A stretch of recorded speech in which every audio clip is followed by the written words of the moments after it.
नमस्कार, मैं हूं आपके साथ कविता राणा।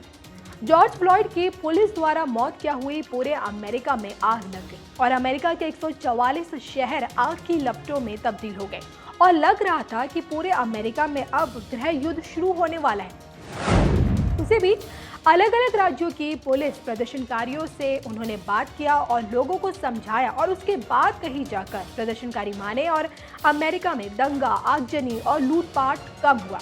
और अब इन हंगामों को देखकर दुनिया भर के देश भी हिल गए हैं।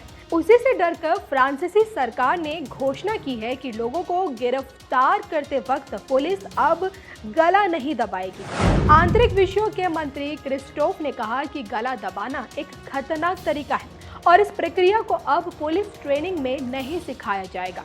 क्रिस्टोफ ने पिछले हफ्ते ही कई प्रमुख फ्रांसीसी शहरों में हुए ब्लैक लाइव्स मैटर के विशाल विरोध प्रदर्शनों का जिक्र करते हुए कहा, मैं विरोध के स्वर सुन रहा हूं और रंग भेद संबंधी घृणा के प्रति लोगों का दुख भी महसूस कर रहा हूं।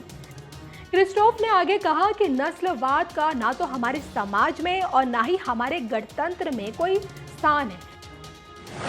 यहाँ पर आपको एक बात बताते चले कि मिनियापोलिस में जॉर्ज फ्लॉयड की हत्या पर अमेरिकियों में भारी नाराजगी थी और उनके प्रदर्शनों से प्रेरित होकर फ्रांसीसी प्रदर्शनकारियों ने प्रदर्शन शुरू कर दिया।